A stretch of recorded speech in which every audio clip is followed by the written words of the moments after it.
Morning. I wasn't going to bother putting an episode out for this, but I feel we're so close to the end, we may as well. So roll the intro.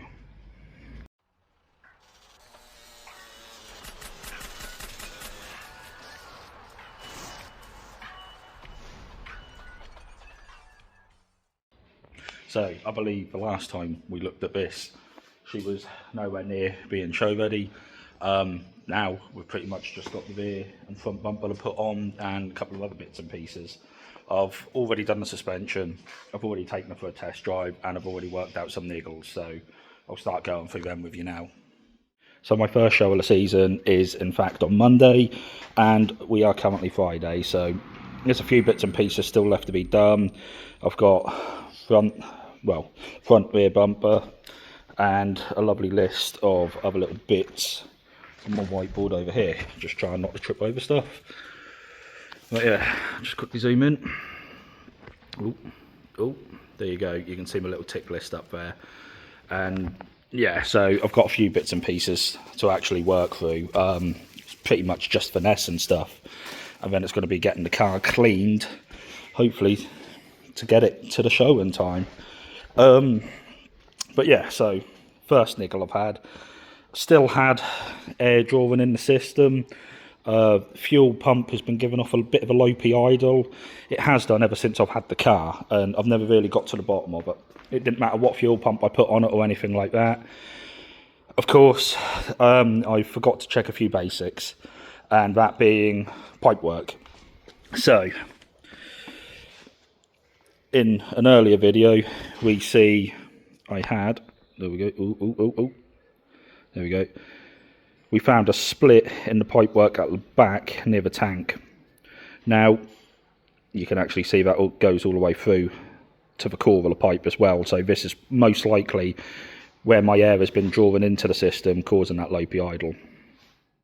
Now if I'd be doing the job properly, I should be running a full new line to the top of the tank. So literally it starts at the bottom of the tank, comes all the way up on top. That requires the seat to come out, pop off and everything, and then you've got the pickup, that's the word I'm looking for. You've got the pickup in the top of the tank, which goes down with a strainer filter. Now, done a little bit of a naughty, and I have only put a joining piece in at the moment. So when I can get under it, there we go. I've put a joining piece in at the minute because the brake was right on the end. Now it is a fucking bodge job, I will agree with anyone in the comments who says that, but with the show being so close, I'm a little bit scared to try and pull the pipe off the top of the tank. Anyone who knows these cars will know the pickups on the top of the tank are actually quite brittle. They're made of plastic. It's French, it's brie, it's cheese. So I thought I'd play it safe for a minute. Obviously I've got enough fuel pipe to do the whole lot, but I've played it safe. I've joined at the end. They are proper flared bungs, so the pipe was 10mm, but I bought an 8mm and a 10mm just in case. And so I'll put it on a proper flared bung, and that should stop it leaking for the minute. So the next piece I really need to look at, just a small thing to finesse, is the indicator fitment on the front end. So anyone who's had a phase one will know they're like a cock and a sock anyway.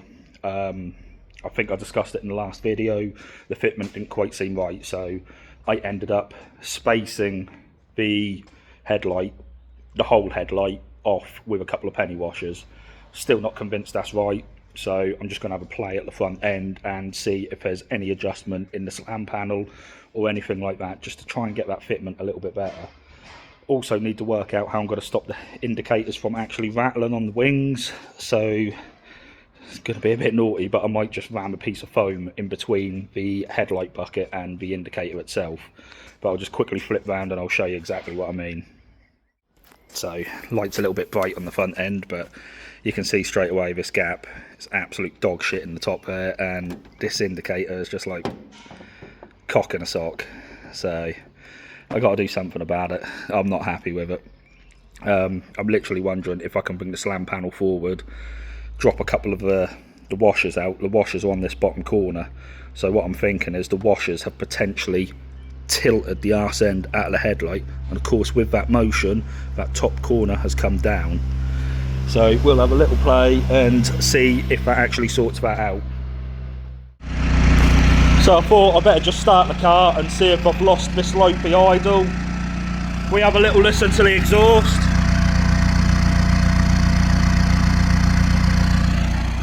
You can hear it's taken a lot of the lopiness away from it, where it sounded like it was sort of surging a little bit, hunting for fuel on idle. So I'll try and cut a video in now to see if I've, well, I'll cut a video in now if I've actually got one.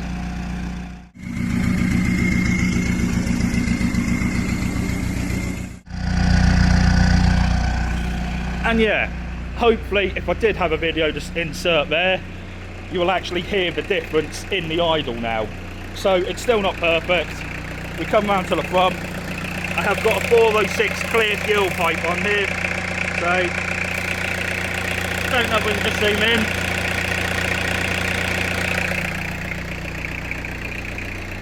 So we'll just shut them off quickly. But yeah, as you can see, she's still getting air in the system from somewhere. Now, could be another split up in the top of the fuel pipe. I really need to redo the whole fuel pipe. At the moment, she's better. She's going to be more drivable. The only other thing is these plastic filters are renowned for being shit. The base is warped. They draw in air everywhere. They never show a sign of an actual physical diesel leak, but they will draw in air, which is an absolute pain in the ass. And the other telltale sign I've got as well is my pressure gauge on the front of the pump here isn't actually showing any internal pump pressure. Now, I'm not 100% sure why that is. Could be a fault with the actual gauge itself and how I've set that banjo up. Because, to be fair, if there was no internal pump pressure, I don't think she'd be running as well as she does, or driving either. So, I've got to look at that gauge a little bit more. I'm not convinced I've set that gauge up right or put it in the right location, to be honest. But, yeah. So, we've got further things to work on. I think eventually moving forward, I'll probably ditch this filter housing and get one of those nice AN inline ones. I've experimented with AN fittings before for the estate. So, yeah, that'll probably be the way I go in the future. So rather than jumping subject to subject, let's get back to what I said we were actually going to be doing. Trying to finesse that headlight fitting.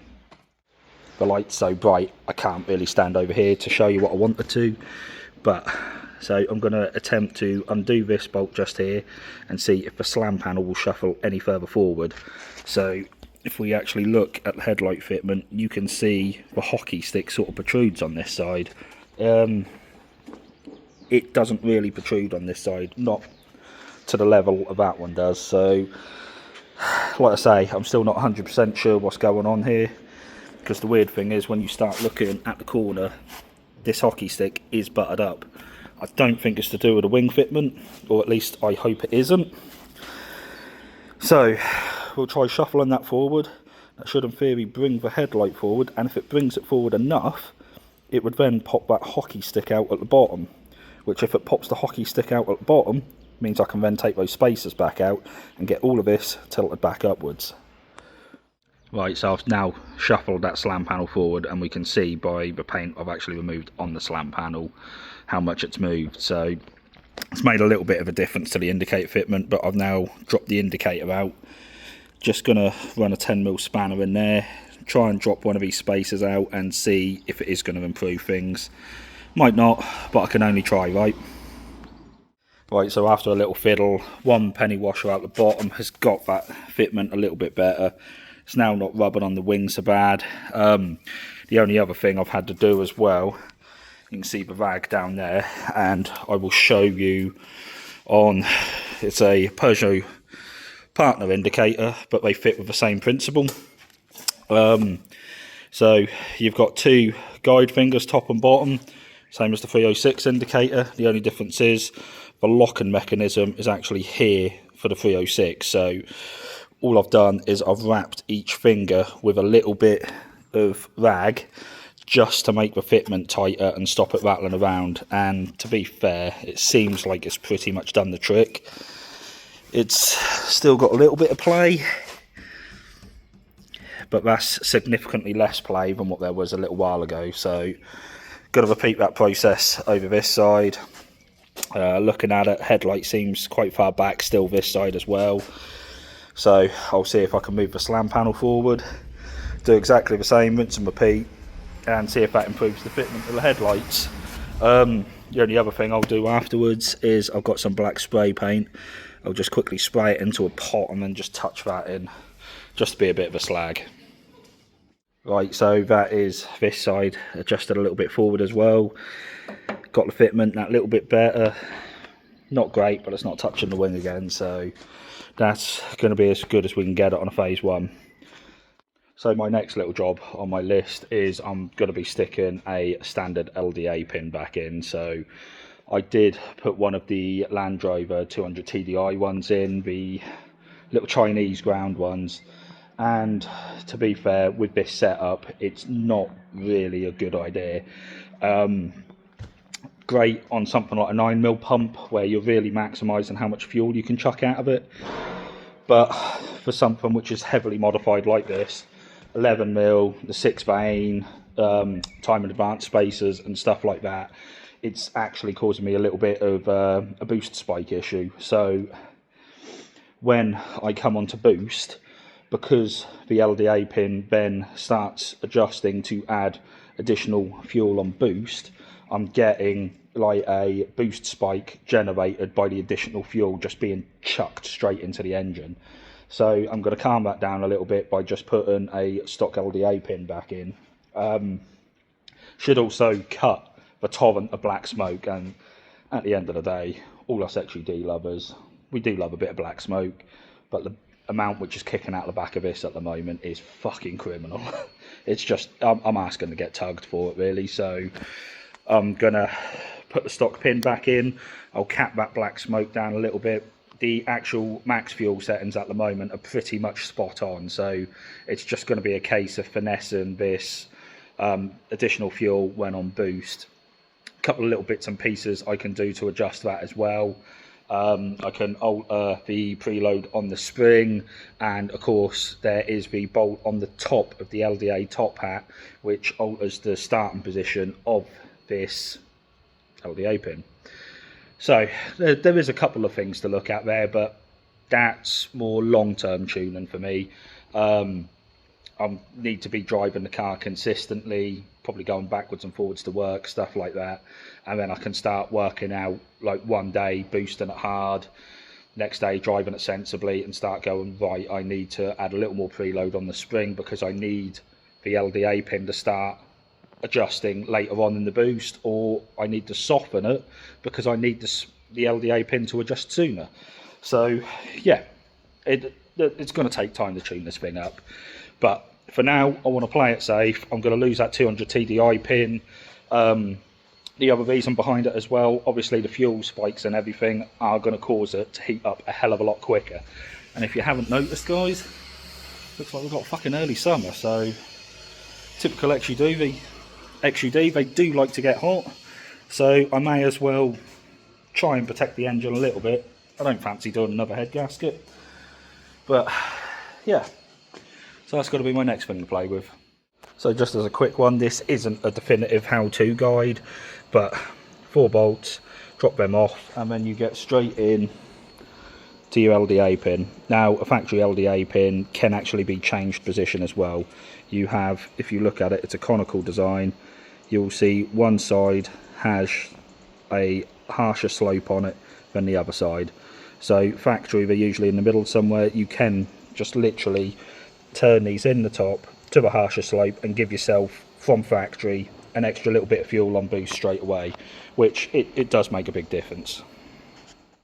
So top cap off, when removing a factory LDA pin, it will actually feel like it's stuck sometimes, so there's a little finger which comes out and it reads the slope on the pin itself. So what you need to do is you need to get that pin to retract. Easiest way, bob it up and down a few times, After doing that, then give it a couple of twists, and then you should just literally be able to pull it straight out. So I hear a lot of people say they get stuck with these, but if we zoom in, you can see what pin I've been running. This one is pretty damn aggressive, and it's made of Chinesium anyway, so where you can see that line where the finger's been reading, that will in time actually eat into this pin, because they're not hardened like they should be. The factory ones are hard as fuck, so you'll never mark the pins themselves. And then finally, when we talk about altering the preload on the spring for the LDA pin, so that is the spring you'll find underneath. She's squishy, she does what a spring does. However, you've got this star wheel in the bottom, and you can raise this to add preload so it requires more boost to compress, or you can lower it so it requires less boost to compress. Obviously there's a happy medium in there. You piss around with it too much, you do upset the engine quite a bit. So I've set this quite high because the bottom of my LDA top cap has been machined, so I get a little bit more travel. But I do believe I've set it too high because the amount of preload on it is quite extreme. So we'll lower it down a little bit, and hopefully that introduces fuel and boost a little bit sooner. So I've just done a couple of bits off camera, nothing too exciting. Just had the washer bottle to chuck in. Got to do the wing mirrors in a minute. Oh, wing mirrors? Wiper blades, I mean. Couple of other daft little bits and pieces like that. Nothing exciting to show on camera, and I'm pretty certain all you guys can work out how to remove a bloody washer bottle. But I did need to trial a bumper on. So I was a little bit scared on the fitment with the intercooler for how close the intercooler setup used to be on the estate. So you can see behind me, obviously the estate donated her old intercooler to go onto the Sedan. So I have replaced that as well. It's just all the new bits I would rather go on the estate again. So that's the one I really care about later on.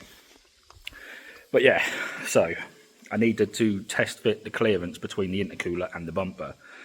Only way of doing that, obviously putting a bumper on. The bumper for the Sedan, just been freshly resprayed, so the most logical step, kicking a water bottle over there, the most logical step is to use a dummy bumper. So the bumper for the estate still needs to be resprayed later on, the whole car needs to be resprayed, so in my head it makes most sense to trial that bumper on to check for the fitment. So let's flip the camera around and we'll have a little look at the fitment.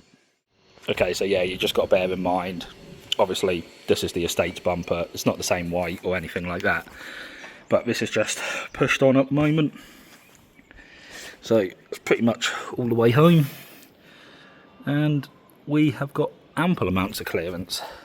So when this intercooler used to be on the estate, it did just catch the bumper about here. Oh, there's the zoom again. Used to catch the bumper about here. Now I've literally got a finger's gap in there, and we'll just check, that is all the way home. So pretty happy with that for fitment.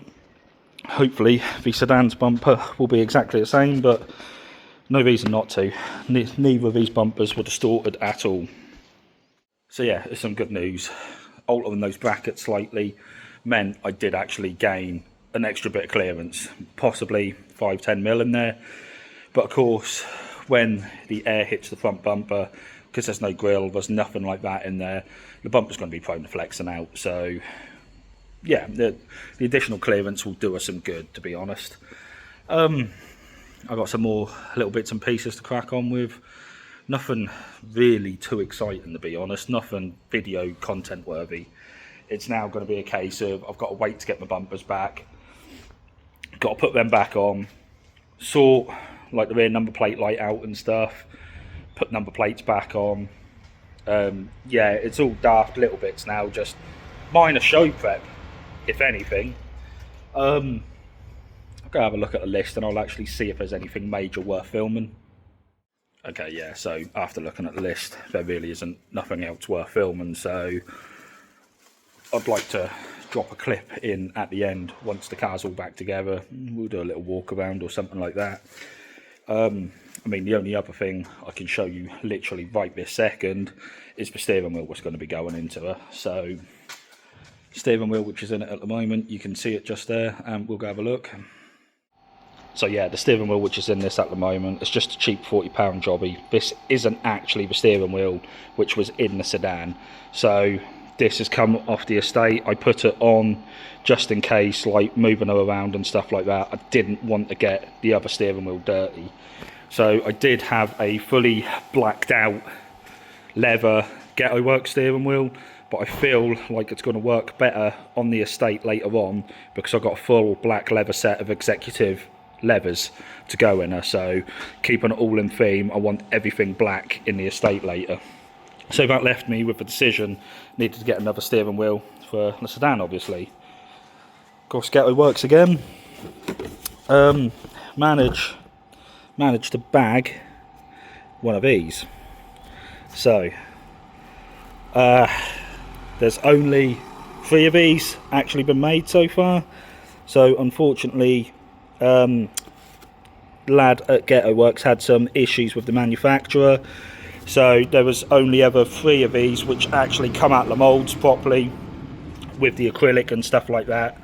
And he put the 3 up for raffle, and somehow I managed to win one for 20 quid.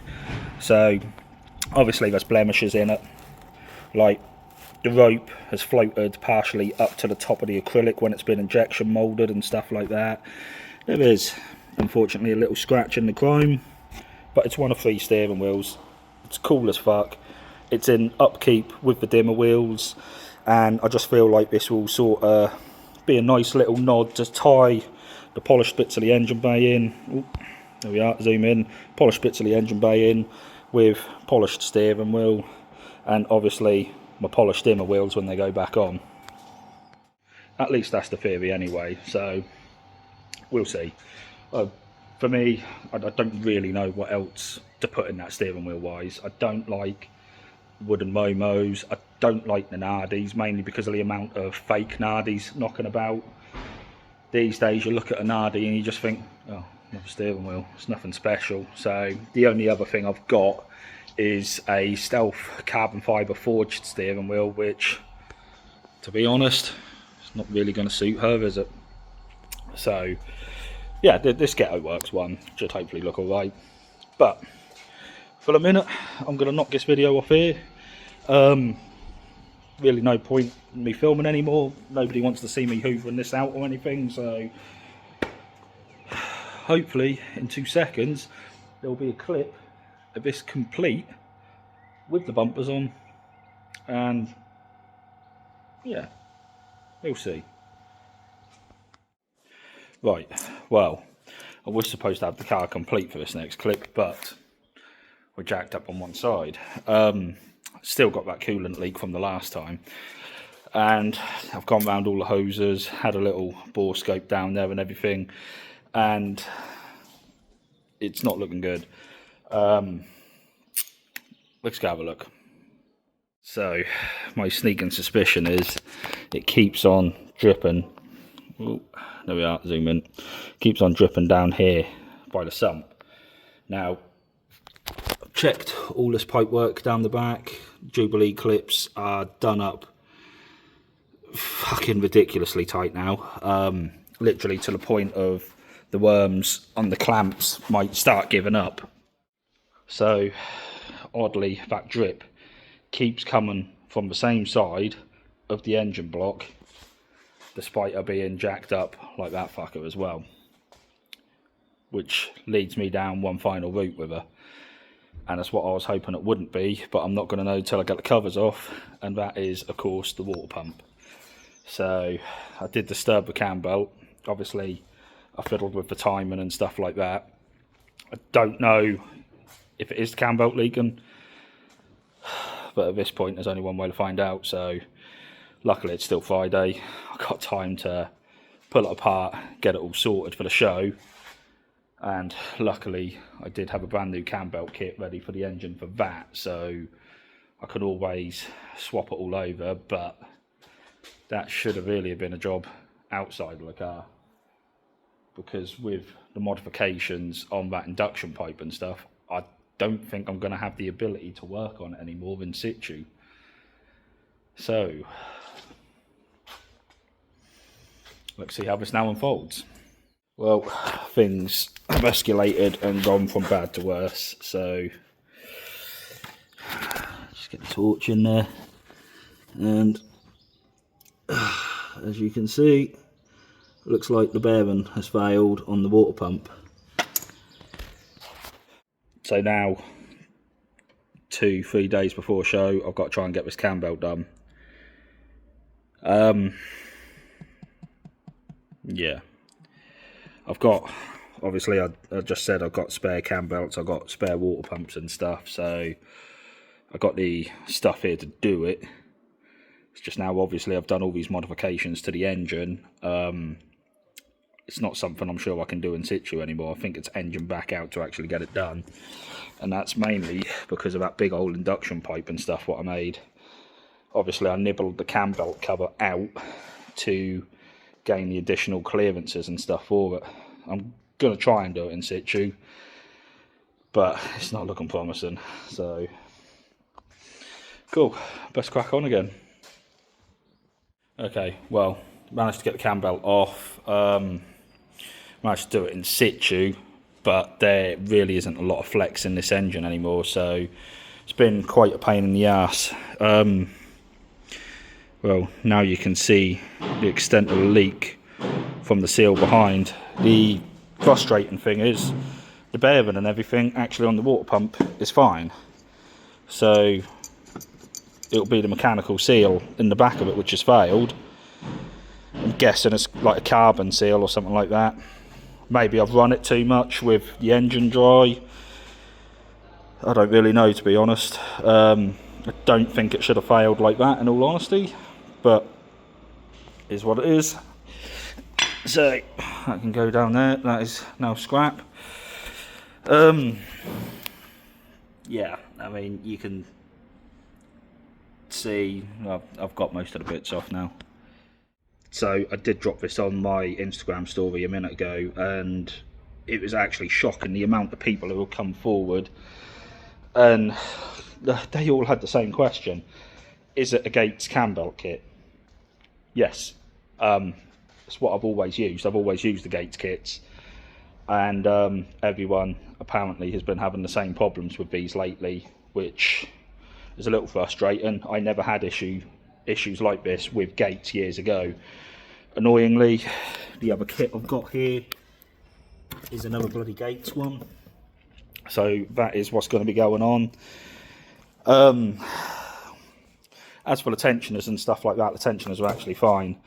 I have got another water pump here somewhere which isn't a Gates one. I'm going to dig it out, have a look at it and see if it's more viable to run that one. The only thing is, though, that water pump was just a cheap eBay special one. Pretty much bought it for... Christ, I'm trying to look around in all this mess. Pretty much bought it for a pattern to be able to make my water pump blank, which is going to be going onto the estate's forged engine in order to run an electronic pump. So, yeah, I'll have a look for that.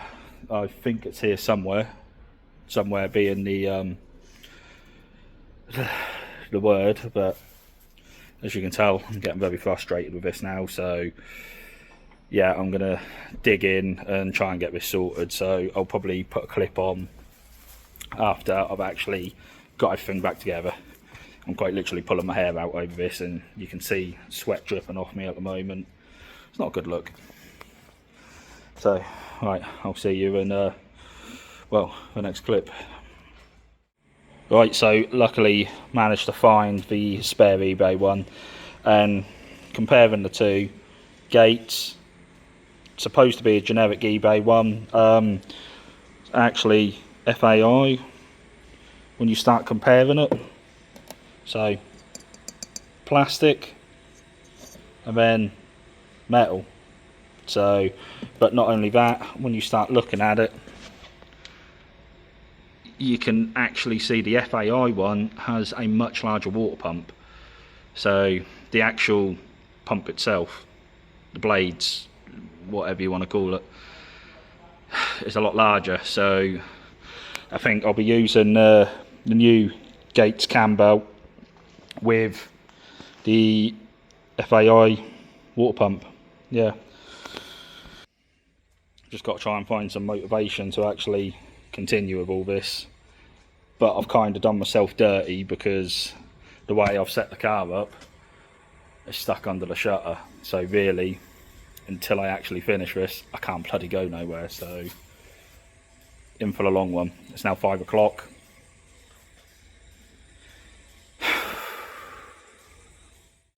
Right, well, we've got a new cam belt in. It's been an absolute pain in the ass to do. So I never like doing them in situ, but yeah, needs must. Couldn't afford to pull the engine again, to be honest, but so I've done the usual bottom crank pulleys on because I've literally just span the engine over on a ratchet just to make sure we're not kissing valves or anything, but I've done these a dozen times now. If I can't get it right now, then yeah, that'd be worrying.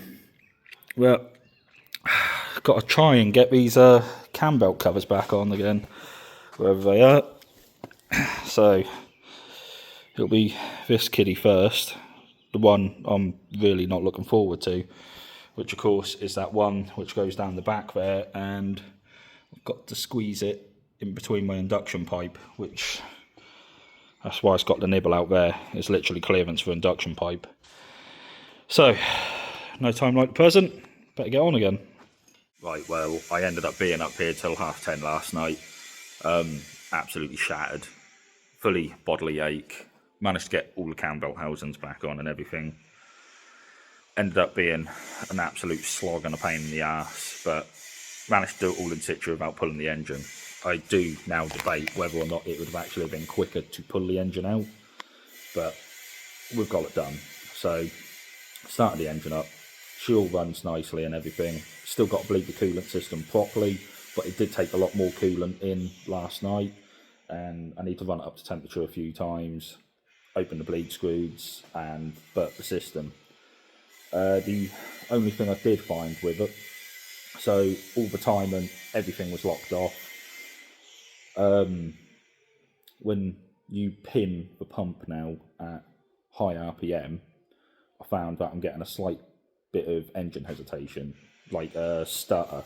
Not quite a proper misfire, but engine starts shaking a little bit. I think that's mainly due to the amount of air I'm getting in the system. So there's quite a few leaks on it. I've still got no internal pump pressure. Well, if that gauge is working properly. So I do need to try and investigate that today. I half think it's that fuel filter housing. They're renowned for leaking anyway. I've got a new fuel filter what needs to go in. So I'm going to drain that down this morning. I'm going to pop the fuel filter housing off as a temporary fix and put some sump seal around it. A little bit naughty, but for short term, that'll have to do. Later on, I am going to replace the whole system for an AM inline filter. I think that's going to be the only way to move forward with it. And then after that, if it's still playing up, so the hesitation I would put down to the air bubbles and basically being fuel starvation from the demand of the 11mm head at top end. Still going to be drivable, but I just can't fucking cane it. But yeah, so my worst case scenario is I have to put a lift pump in. Trying to avoid doing that. It's why I put the 6-bladed vane pump in the first place. Because I didn't want to go down that route. I didn't want another auxiliary electronic system to be added in. I wanted to try and keep this one purely mechanical, but needs must. So, gonna crack on again. Got a few bits and pieces to get sorted. Got the bumper to assemble. Never did get that on yesterday, but front bumper came back. And yeah, all fun and games, right? Well, we're pretty much there now, so I can stop pulling my hair out for a little while. Front bumper's now on. We can now see that intercooler fitment in there. So, yeah, lovely and tight, but still practical as well. And then, obviously, we had the boost pipes coming in through the side of the radiator. And yeah, so just getting ready to start bleeding the coolant system up again. Got all 4 wheels back on, so these are the dailies for summertime, complement with TH, and then I will swap back over to the dimmers when it comes to shows. But yeah, I'm actually preferring this D badge now as well, just giving the exhaust tip a good quick little polish up, and basically just going to roll with polished components on this. A couple of bits and pieces left to do now, so just got the Ghetto Works steering wheel to fit, give it a bloody good hoover out. Still haven't put my bloody wiper blades on, but we're nearly there. So it's been a fucking it's been a long adventure, this one. Not enjoyed it, but I will say I'll enjoy driving this again. I ended up giving in and pulling a new fuel line in. The engine hesitation was starting to annoy me.